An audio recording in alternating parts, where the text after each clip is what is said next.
प्रभु यीशु के मधुर और प्रिय नाम में आप सभी को जय मसीह के। परमेश्वर का धन्यवाद एक सुंदर समय के लिए जो प्रभु ने दिया है कि हम आपके बीच में आकर प्रभु के जीवित कलाम को रखने पा रहे हैं। आज का जो जीवित कलाम है जो हमें मिलता है पहला पत्रस उसका 3 अध्याय और उसका 8 पद।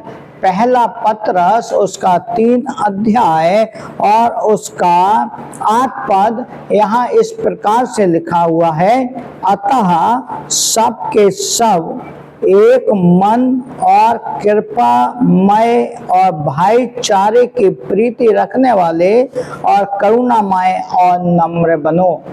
मेरे प्रियो, जब इस अध्याय को हम पढ़ते हैं, यहाँ जब हम देखते हैं तो हम यहाँ पर देखने पाते हैं मसीही जीवन के बारे में। एक मसीही जीवन के अंदर कौन कौन से गुण होना चाहिए, कौन कौन सी बातें मसीही जीवन के अंदर होना चाहिए। पहली बात जो यहाँ पर लिखी हुई है, लिखा हुआ है सबके सब एक मन हो। एक मन, मसीही जीवन एक मन का होना है। और क्या होना है? कृपामय और भाईचारे की प्रीति रखने वाला। कृपामय, दूसरी बात कृपामय, और क्या लिखा है? भाईचारे की प्रीति रखने वाला होना चाहिए।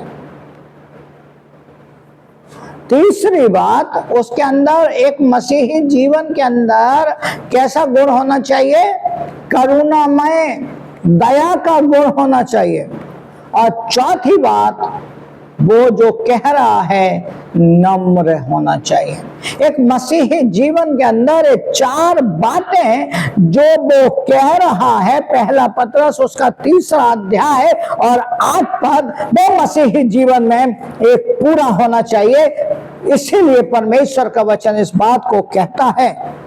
मेरे प्रियो, जब हम परमेश्वर के जीवित कलाम को सुनते हैं, परमेश्वर के जीवित कलाम को जब हम पढ़ते हैं, कई ऐसी बातें आती हैं जो हमारे जीवन में हमें सीखने के लिए मिलती हैं। प्रेरितों के काम उसका 4 अध्याय और 32 पद हम देखेंगे। प्रेरितों के काम 4 अध्याय और उसका 32 पद में लिखा हुआ है। देखिएगा, ध्यान दीजिए, जब आप वचन को पढ़ते हैं, वचन को पढ़ते समय ध्यान रखिए और ध्यान से उसको पढ़िए कि वचन क्या कह रहा है।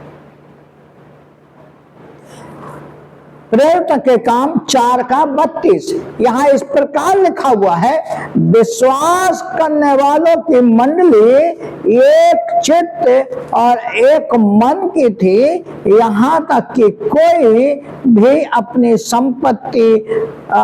संपत्ति अपनी नहीं कहता था, परंतु सबको साझे की थी।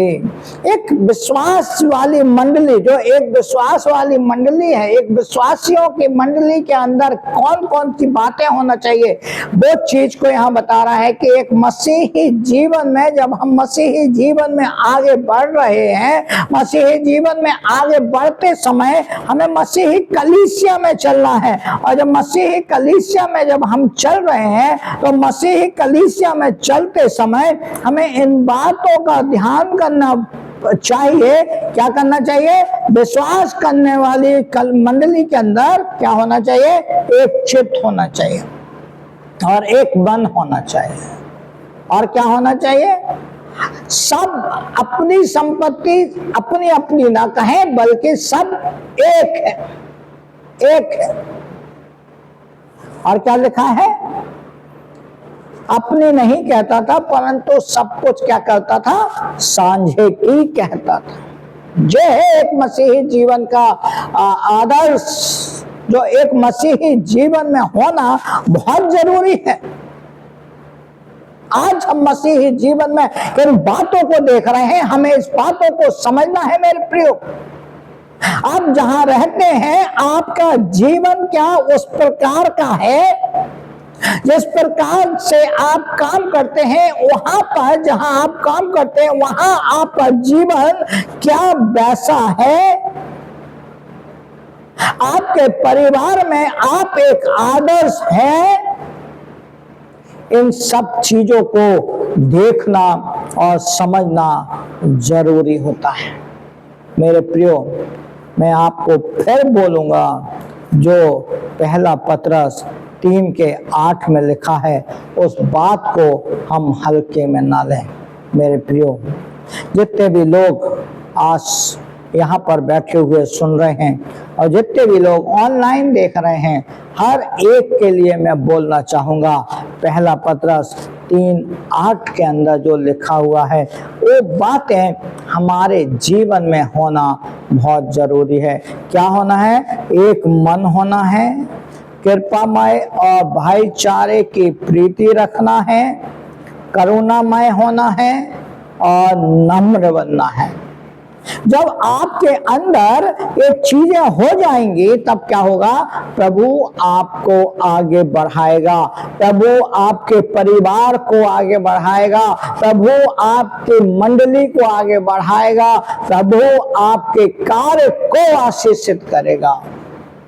प्रभु का एक वचन आप हमेशा याद रखिएगा, प्रभु ने कहा है, जितने उसके लोग हैं उनको, जितने उसके ऊपर विश्वास करते हैं उनको वह पूछ नहीं पर सिर ठहराएगा। प्रभु ने आपको सिर ठहराने के लिए रखा है। इसलिए मेरे प्रियो, जीवन आपका है, मसीही जीवन जीने के लिए उसके अनुसार चलना शुरू कर दीजिए।